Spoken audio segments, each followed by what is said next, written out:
Good morning, everybody. Welcome back to Homesteading Off the Grid and another morning ramble.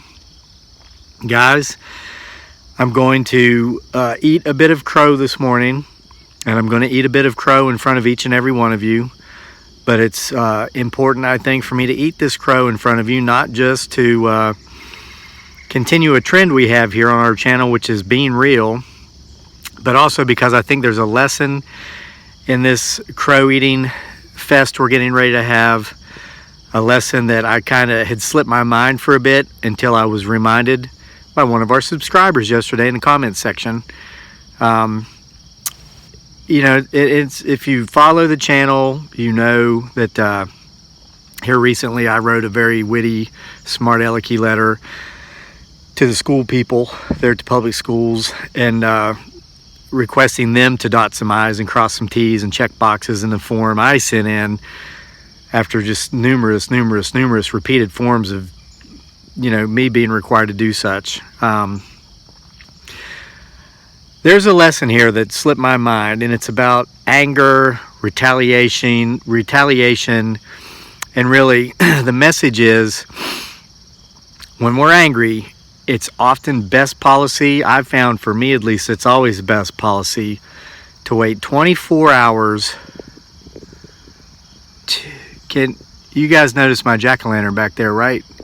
There's something about this jack-o'-lantern that you may or may not have noticed, and that is the freshly cut wood it's sitting on.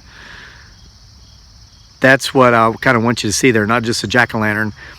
I brought it up, guys, because as of right now, the end of this recording, we're in the final days of September. Fall is here, and the Halloween season is upon us. And I just, you know, I was up here yesterday. I want to show you what I was doing yesterday really quick. If you've been following, you know that my giving tree, we call it this because it's a huge multi-hundred-year-old tree. Right there, big old white oak. Lost a ginormous limb here just a few days ago. Well, I got out here yesterday and started working it up. And this is where these smaller, freshly cut firewood pieces came from. This is my favorite kind of firewood, and I'm going to tell you why. Let me show you what I did yesterday with that tree, the work. I spent quite a bit of time up here yesterday, and I'm going to tell you about being angry and retaliation and reacting and all these things. I guess that's the message today. That's the theme, but you know how I have a tendency to kind of get off topic. So I'm going to show you the tree here real quick.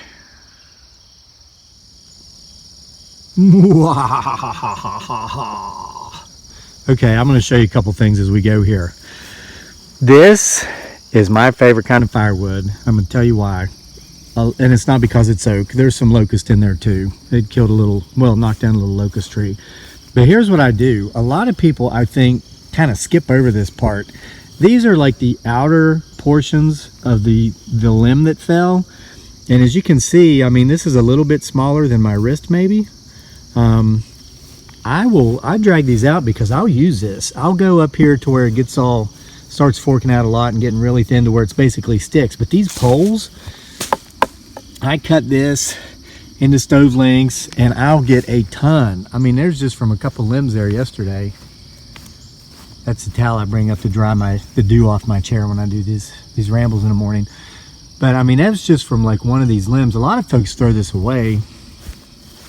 I don't. I mean, I take these poles off, and I mowed grass up here yesterday too. It was still kind of damp, but I wanted to make sure I could work in a clean environment. But then I throw the leaves and the twigs and the stuff over here. But check this out. My trail's clear now. But this limb is absolutely huge. And I'm going to tell you why this is my favorite kind of firewood here in a minute. But here's just some more parts of the limb. My trail's clear except for that one branch hanging up there. I got to move that. But this limb, which came off from up there, is absolutely huge. Where is it? Here it is. I mean, gosh, guys, there might be 2 truckloads of firewood right here from one limb. That's why we call this the giving tree. So, I mean, but here where it's small, look, small for this limb. Let's see if I can get a hand up there. Look at how big these pieces are. And it's heavy. It's solid white oak. Oh my goodness gracious. Now that's going to take that a couple years to dry out. But I'm going to get these with the chainsaw. But you know, the biggest reason these pieces of this size are my favorite, it's because my little boy, Daniel, can very easily carry several of these at a time. And so once I get into this work and get enough of them cut up, that means my 7-year-old little boy, Daniel, can come up here and help with the firewood, help with homestead, help with chores. And he loves doing it. And it's a way for us to bond, another way to bond, a way for him to be involved, continue to build and grow his work ethic, you know, from a young age. And he's been, I mean, guys, we have, this channel's only really been successful for the last few months, but it's been around for a couple of years. We've got a video of him helping us with firewood from almost 2 years ago, I think. Yeah, July of 2006, maybe, I don't know, maybe it was 2017, but so I love it when I look for ways to get him involved with anything we have going on here on the homestead. You know, a lot of projects are just too big and too heavy. He can't do the bulk of it, but I always think of the smaller ways in which he can get involved safely, where he's not going to get hurt, where he has that sense of accomplishment of doing. We pay him. Sometimes he'll say, "You owe me $1 if I do that." We'll say, "Okay, we'll give you $1." And if he helps for a long time, you know, we'll give him a little bit more if the job and the time warrants it. So, because we don't want him to, you know, like that last paycheck with the post office, I was happy to get. A lot of folks in the comments said, "Hey, an honest day's work is worth an honest day's pay." That's something you just don't budge on that. So we don't take advantage of our son with child labor. Anyway, my son, and waiting 24 hours to react or to retaliate or do whatever. So I wrote that letter because all these forms were in regard to my son. That letter was not sent. And here's where I'm eating crow. And it wasn't a prank. It wasn't a trick. It wasn't, you know, I mentioned telling some stories for the Halloween season. That was not a story to whip up a frenzy saying, "Oh, let's have everybody think I'm doing this and I really won't." That letter wasn't sent because my beautiful bride, dearly, though she does not, well, I was going to say, though she doesn't understand our culture as much as I do, but I don't think that statement's accurate because I'm about as clueless as she is. Her cooler head prevailed is the best way to say it. And she read it when she woke up and she was putting Daniel's school stuff together, and she laughed so hard she almost spit her coffee out, which got me laughing so hard I almost pulled a muscle in my belly. I almost had another belly buster laugh. But we didn't send it. So I kept trying to convince her to send it throughout the day. She finally agreed, "Yeah, okay, let's send it. It's funny. They'll get a laugh out of it." But we were torn on that because we've been in there and we don't even see people smile. We see the students smile, but rarely do you see adults in that environment smile. And I feel sorry for them, but I guess they're just, I mean, they're very serious, which is good in many ways, but I love smiling. But people were leaving comments, "Oh, don't do that. They'll target your kid, or they'll call social services and report you for neglect or abuse or all these nasty things." And some people shared stories of that having happened to them when they rocked the boat. The other people shared stories about how they retaliated when the school system did that to them, and they filed federal lawsuits, and now they're called sir and ma'am every time they go on the property. But somebody pointed out in the comments, and this really struck home with me. I read it. I said, "This guy's right." I went out to the shed. I got my chainsaw and I got a little limb saw, and I came up here and I spent until dark, which was a couple of hours. Well, I mowed the grass and then I worked on this wood, and I felt calm. I felt at ease. I felt peace because I knew the right decision was not to send that letter, and I knew that the comment this guy left, and you'll know who you are when I say it, was spot on. Okay, most of you who are watching this video and who are on our channel came to our channel by way of the video about the annoying neighbor in the crayon that for some reason went mega viral. And the only reason I think that happened perhaps is because that whole story was about how to resolve conflict without violence, without anybody really getting hurt. I think that's why YouTube might have featured that. So anyway, I mentioned in that video my military service 117,000 times. I mentioned in that video that I'd been to some nasty places 112,584 times. But I also mentioned 5 or 6 times about how I'm done with conflict. I just don't want any more conflict. The guy left in the comment yesterday, he said, you know, and I forget this sometimes, he said, you have PTSD. He said, you don't need triggers.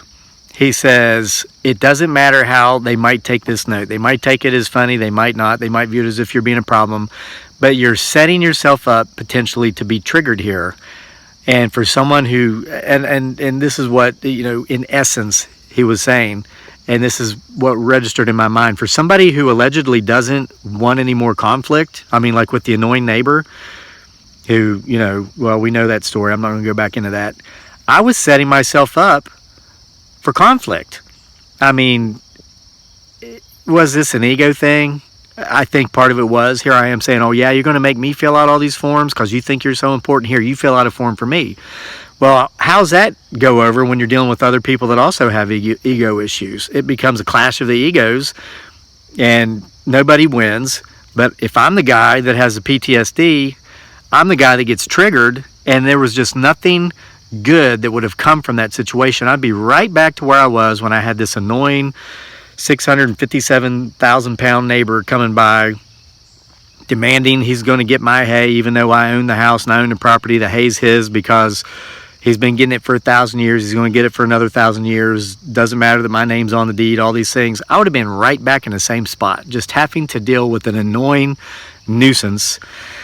And I just don't want that. I'm done with that. And man, is it beautiful out here this morning. I know I always give you a parting shot, but I'm gonna give you one now because the sun just cracked up above the treetops over here. Check this out. And it's been such a rainy year, and I've been making these videos in the woodshed. It's nice to finally make a video out here.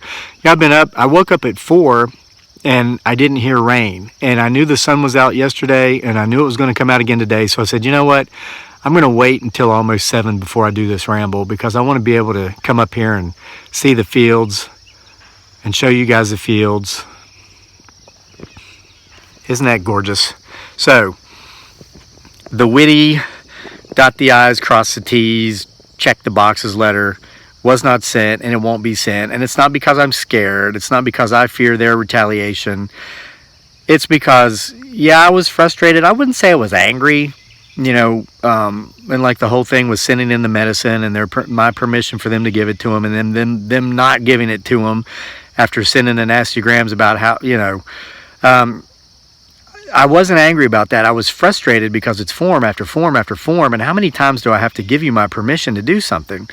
But to kind of fight fire with fire in that situation would have been setting me up for more frustration, and I guess I kind of forgot about that until that subscriber pointed that out in the comments. So that's what it was about.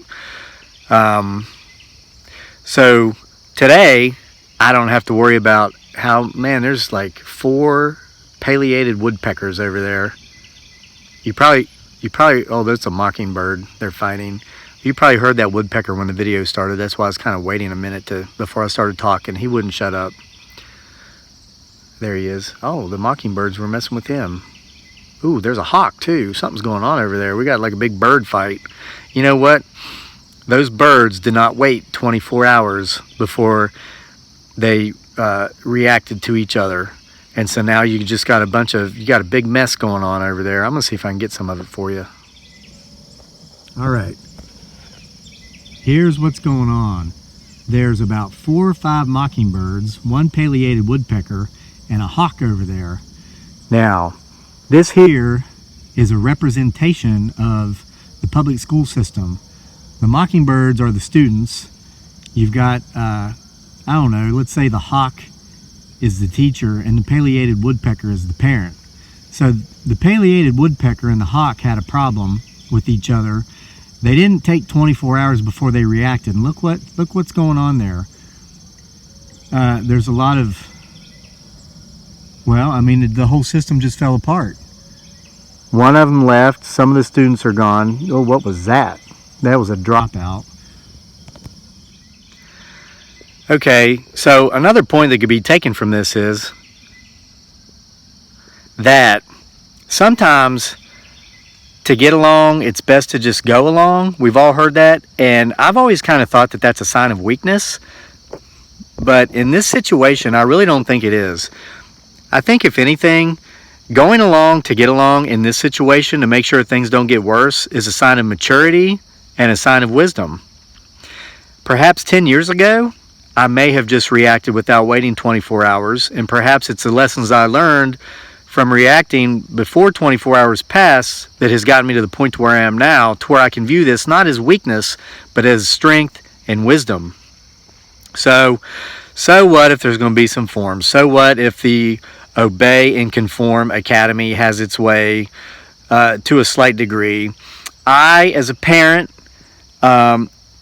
will just more aggressively make sure to follow Mark Twain's guidelines, his philosophies on education, to make sure that my child's education certainly does not get in the way of his learning, just like I've always tried to do with myself. So while he's being taught a European foreign language that he'll never use, Dearly and I will make sure to continue to speak Tagalog and Visayan with him here at home, so that when we do visit the Philippines, he will know a foreign language that is actually usable in his life. He will be able to talk to people of a foreign country where he actually will visit regularly, where he has family. I mean, it used to be so funny watching him run around the house talking in Visayan with a Southern American accent. He was like the only little, well, it was the cutest thing ever. So, and we're going to make sure that today he gets out here with me and helps me with this firewood, you know, so that we can continue to instill the work ethic and all these things. We will send him to the meat grinder 5 days a week. We know the focus is going to be on Obey and Conform.